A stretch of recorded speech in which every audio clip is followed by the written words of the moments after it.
حضرت مسیح موعود علیہ السلام کا یہ حوالہ ملفوظات میں ریکارڈڈ ہے، جلد 10 ہے۔ حضرت مسیح موعود علیہ السلام فرماتے ہیں بعض لوگ مسجدوں میں بھی جاتے ہیں، نمازیں بھی پڑھتے ہیں اور دوسرے ارکان اسلام بھی بجا لاتے ہیں، مگر خدا تعالیٰ کی نصرت اور مدد ان کے شامل حال نہیں ہوتی، اور ان کے اخلاق اور عادات میں کوئی نمایاں تبدیلی دکھائی نہیں دیتی، جس سے معلوم ہوتا ہے کہ ان کی عبادتیں بھی رسمی عبادتیں ہیں، حقیقت کچھ بھی نہیں، کیونکہ احکام الہی کا بجا لانا تو ایک بیج کی طرح ہوتا ہے جس کا اثر روح اور وجود دونوں پر پڑتا ہے۔ پھر آگے چل کے مزید فرمایا، یہ قاعدے کی بات ہے کہ جب تم کوئی دوا استعمال کرو گے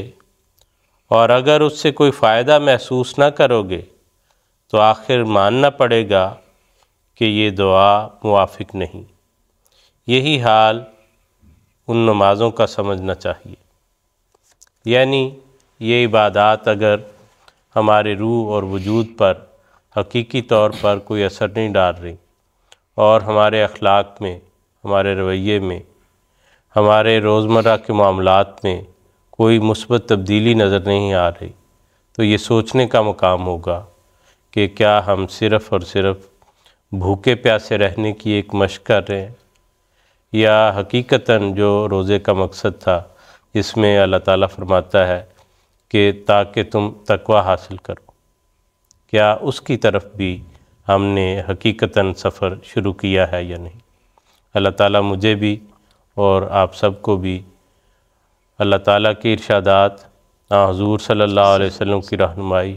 حضرت مسیح موعود علیہ السلام کے ارشادات اور آپ کے خلفائے کرام کی رہنمائی کے مطابق ان تمام نیکیوں کو حقیقی رنگ میں بجا لانے کی توفیق عطا فرمائے۔